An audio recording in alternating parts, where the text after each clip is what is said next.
You know that very well. There was no reference. Look, there's no mention of what these designs are.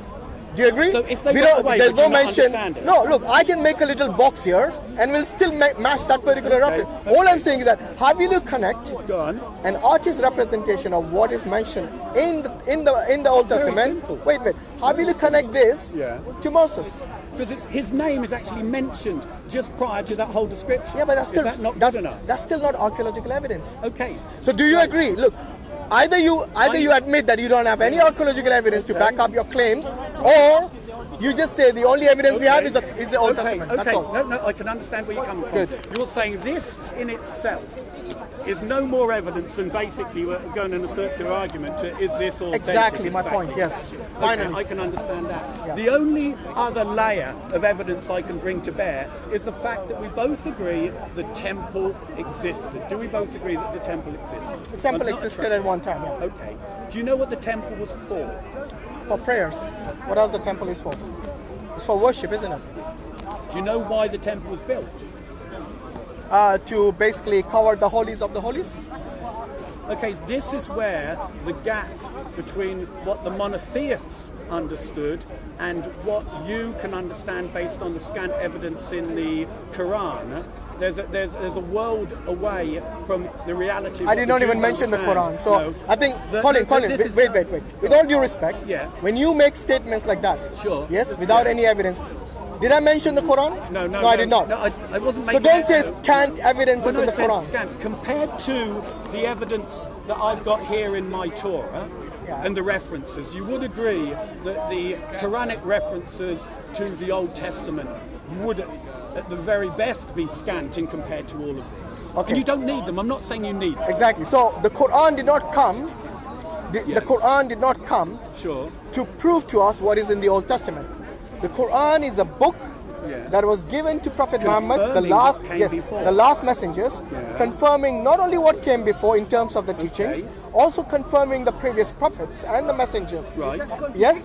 No, I did not. What I'm saying is that it confirms that Moses existed, that Jacob existed, and the temple existed, that Noah existed, and that Adam existed. And the temple?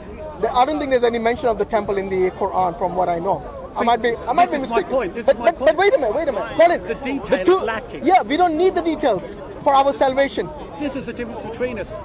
The details are available, but you say that they're not reliable. Okay, no. Don't change what I said. I said the details are not necessary because they are not required for our salvation. Okay, I understand it. Because the Quran is the final revelation. Yes. Because the Quran is its the criteria. Focus is on revelation. Essentially, worship the of Allah. Quran is your method of exegesis. No, it is. No, it's not. Because the Quran, the Quran. You can't believe in anything that the Quran doesn't validate. The Quran and the Sunnah, both. Okay. So we have the Quran and the Sunnah. Okay. Right. So because I asked Colin to prove to us Moses existed from the Bible, from outside the Bible, unfortunately you were unable to do that. Even though you tried, but you were unable. I was unable. You were unable to prove Moses existed without reference to the Bible. Without reference to the Bible. So from archaeological perspective, you were unable to prove the existence of Moses. Can we agree on that? Do you think the Talmud confirms that Moses existed?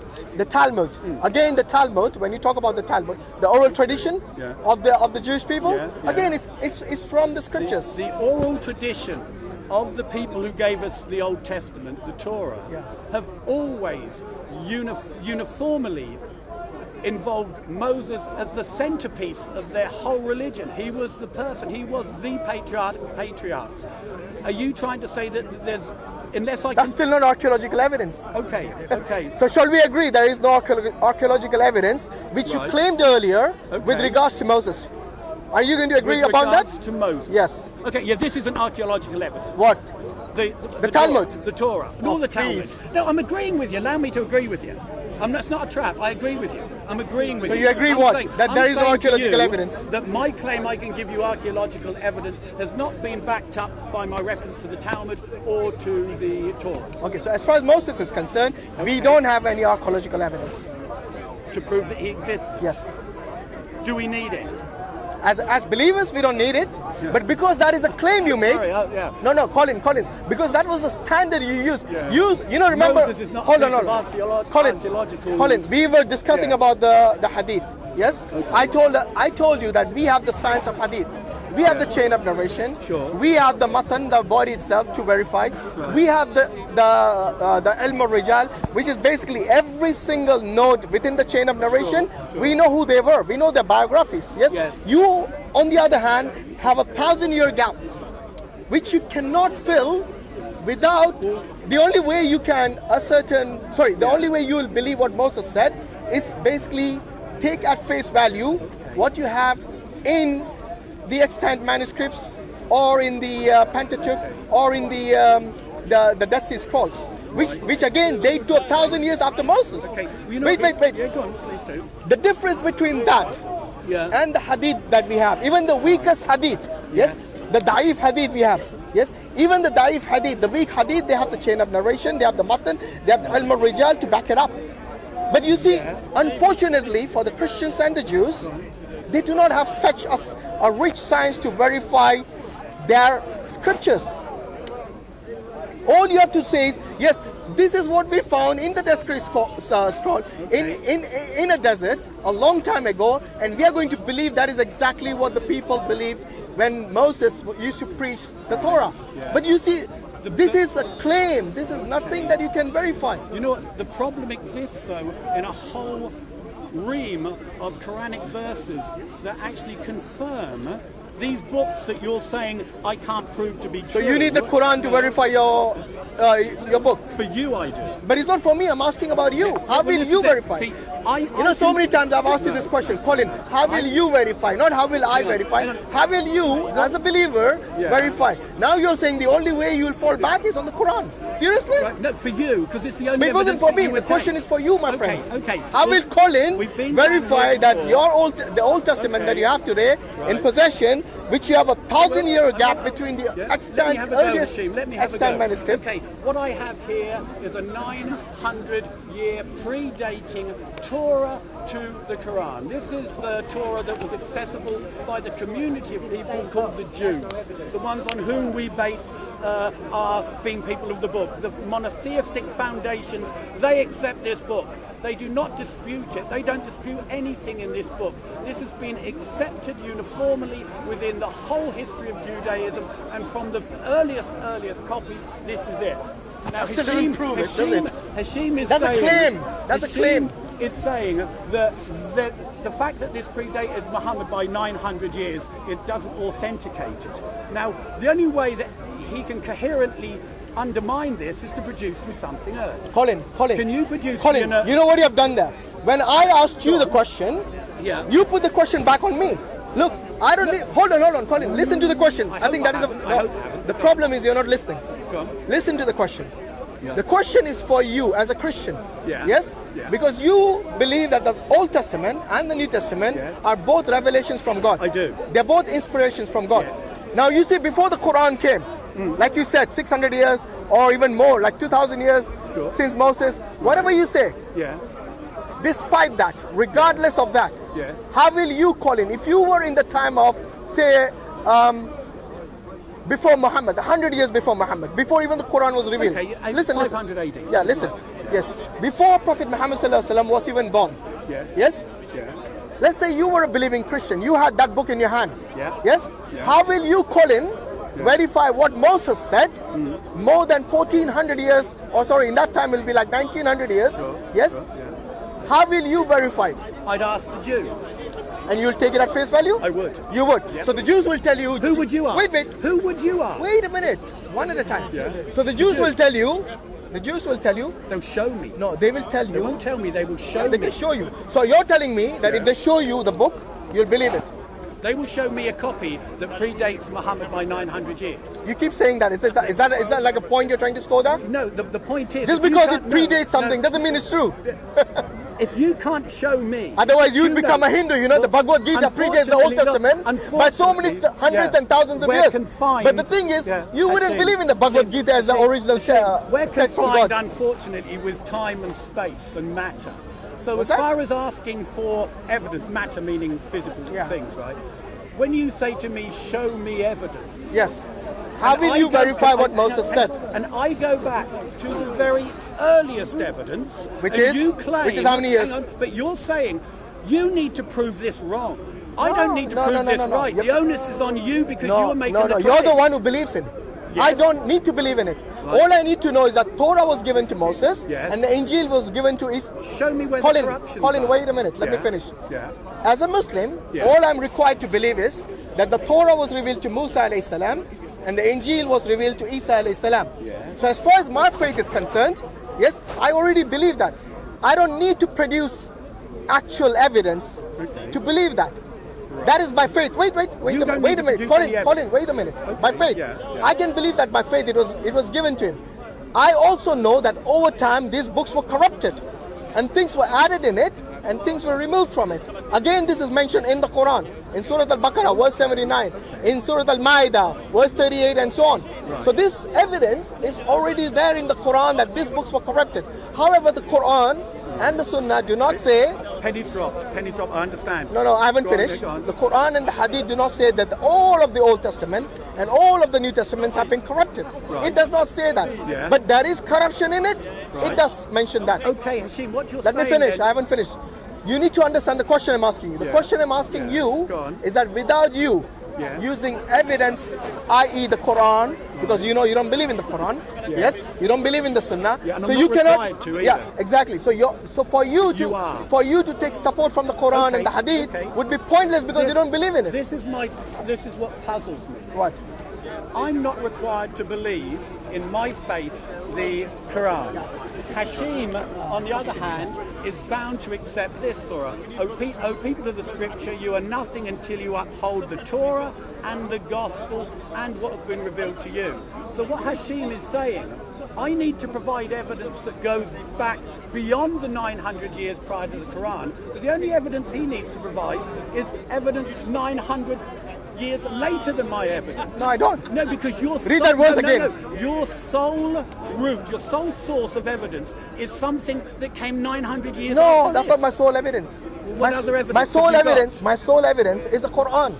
Well, I've just said that. Okay, read that verse again. The one you just read. Can we just confirm that? What you've just said. What? I made the statement that your evidence, your source of evidence is 900 years later than my evidence. I'm not What is required, the point you're making? No, the point I'm saying is you're asking me to provide you with archaeological evidence, scriptural evidence, a whole raft of evidences that actually predate the evidence I've got to show that it goes right back to Moses. Exactly, yes.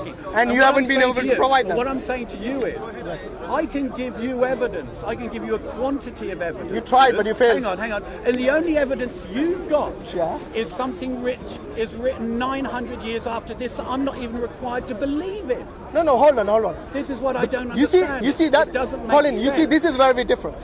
Why do you think I asked you for archaeological evidence? Yes. Because that is what you claim you have.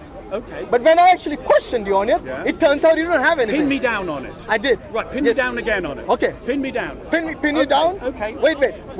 First and foremost, do you agree that is the evidence that you claim you had? I'm claiming that there is archaeological evidence to support the existence of the temple, and I can show you very clearly from the people of the book what the purpose of the temple was. But my question wasn't about the temple. Remember, my question was about Moses. And you said you had archaeological evidence to prove these evidence things. that links the existence of Moses with the temple. Is what I succeeded in doing. Colin, you know how you link Moses to the temple? If there was an inscription on the temple, no, that is not archaeology. If you find listen, if you find an inscription on the temple that mentions the name of Moses, for example, then it would link Moses to the temple archaeologically. What you're saying, you have evidence in here. Wait, Colin. I don't think you understand the meaning of archaeological evidence.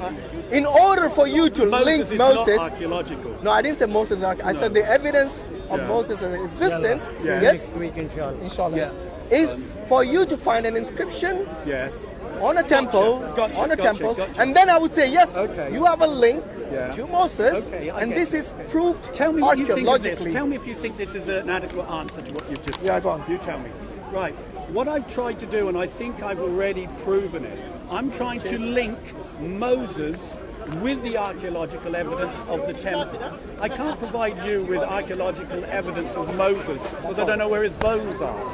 But that's all I can wanted to show know. you that in the history of the Jewish people, They had a temple. Moses and the temple. Now, the temple is my link to the archaeological evidence. No, it's not. It is. It's not. Unless you find an inscription of Moses in the temple, then you'll have an archaeological evidence of Moses. All you have is an archaeological evidence that a temple existed. And even then, this temple, what have you got of the temple today?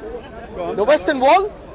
Right. The Western Wall was basically built much later on. I'd ask yes, Jews you know the stones you see there, these are not the real stones. These were built later on. Hashim, in the Quran, does it mention the temple or anything to do with its specifications or its purpose? Does it mention No, it? it doesn't. Not that I know. It does in here. This has never been disputed by the history of the Jewish people going way, way back. In fact, there is no recorded part of the history of the Jewish people that does anything else but validate what I've just said. And you say, hang on, are you saying? But Colin, I never asked you about the existence of the temple. Right. You see, you keep going back to the temple because that's the only thing you have archaeologically available. Of course, yes. Of course. Yeah, what else but you would see, there be? the reason you want to now focus on the temple is because you're unable to answer my question about the evidence of Moses. What I'm trying to do, I'm trying to link Moses with the temple and show that the story, if you want, you can't pick the temple and Moses apart. They are enmeshed. I'm not picking them up. No, but this is my I'm point. asking you, where's the evidence that Moses existed unless you show me an inscription in the temple that mentions Moses. But because you do not have that from 2,000-year-old, sorry, not 2,000, in the case of Moses it would be 3,500 year old. So if you have a 3,500-year-old evidence of an inscription that mentions Moses, then that would be considered as archaeological evidence. In the absence of that, all you have is faith. Right. That's not archaeology. Okay. Well, look, I'm going to give you some. I think we are going in circles. I think. Okay. Yeah. What we need? We should call it a day unless. Okay. Fair enough. What I'm saying is, Colin, do not make. I'll have one last. Do not make assertions that you cannot substantiate. Yes, I can show you things from the Quran. I can show you. You can show me things from the Bible. But you see, that is something which is faith-based. But obviously, there are things within the Quran and within the Bible which you can back up from archaeology. I'm not saying there aren't any. Okay. All I'm saying is that when it comes to certain things, like for example, I showed you a gap of more than 1,000 years between the extant manuscripts that you have today of the Old Testament and the time of Moses, more than 1,000 years. Now, how will you fill this gap? You said you have archaeological evidence. You said you have archaeological evidence, and then I asked you, can you show me Moses existed from archaeological evidence? And all you were able to show me is a temple, and even the temple which you showed me is actually an artist's representation of what the temple might have looked like. Yes. This is nothing. There's nothing wrong in that. An artist imagining what the temple might have looked like. But as far as the archaeological evidence for Moses is concerned, I can see where you're coming from. There is none. Hashim, just kind of to round this up. Yeah, sure. Because in Leviticus, God is saying to Moses, the Lord says to Moses, tell your brother Aaron, he shall not enter at any time into the holy place. Now, unfortunately, Hashim didn't know what the holy place was or its purpose behind the veil. Before the mercy seat, I read out the description of the mercy seat. The mercy seat was in between the two cherubs, which is clearly referenced here in my Torah. You didn't tell us what was the purpose, by the way. Which is on the ark, or he shall die. I will appear in the cloud above the mercy seat. That's the purpose. Can I just Sorry, what is the purpose again? The purpose of the mercy seat is where the presence of God would appear on the Day of Atonement. What happens on the Day of Atonement? Colin. This is the Day of Atonement. What happens on the Day of Atonement? What do they do on the Day of Atonement? The corporate sins of the Jewish nation are atoned for in vicarious sacrifice. Exactly. So what happens to the sacrifices afterwards? The blood of the bull exactly is what I said. taken into... Thank you very much. The blood of the bull is taken into... Which is exactly what I said. They used to actually... They used to put the burnt offerings in this place, in the holies of holies, yes, and then some sort of a flame would appear. Am I right? Yes, so don't tell me I didn't know this. No, earlier on you said you didn't. No, I told you, but you were not listening. No, I said they would put the burnt offerings. You said the sacrifices happened in the holy. No, I didn't say that. I said the burnt offerings were put there. Did you not hear? No, the blood of the burnt offering. The burnt offering couldn't be put in there because it was being burnt. The blood. Now you're getting technical with me. No, the blood is the blood. Okay, anyway, look. Anyway, Hashim, you know, God bless you. I mean, that was a little bit fine, but we did well. I think we did well. I'm happy with it. I'm happy with it. Okay, thank you very much, Colin, for the discussion. All right, Jazakallah khair. Assalamu alaikum wa rahmatullah, brothers and sisters in Islam. First of all, I would like to say Eid Mubarak to everyone, and Jazakallah khairan for supporting us and for helping us and making dua for us, especially for the da'wah in the park. And maybe Allah subhanahu wa ta'ala has provided us this opportunity in the park every Sunday to give da'wah. And alhamdulillah, we got brothers like Colin who have discussions and we learn from each other. Yes. So sometimes a dialogue turns into a debate, and a debate might get a bit. Can I own up to a mistake? we get carried away sometimes. And you know, I think part of the problem is we don't ask for God's blessing on the conversation, which we should. We should ask for God to be here. And can I just say, as a Christian, the Lord thy God is one. Hear, O Israel, the Lord thy God is one. I believe in one God. Alhamdulillah. Amen. God bless you. And we associate no partners with him. No, give to the owners. So yeah, assalamu alaikum wa rahmatullahi wa barakatuh. Jazakallah khairan for your support and for your du'as and for basically for sometimes you guys help us as well in the comment sections, alhamdulillah. So we learn from you guys as well, because sometimes we, obviously as being humans, we make mistakes and you correct us and we take that on board positively. So criticism, which is constructive, is welcome.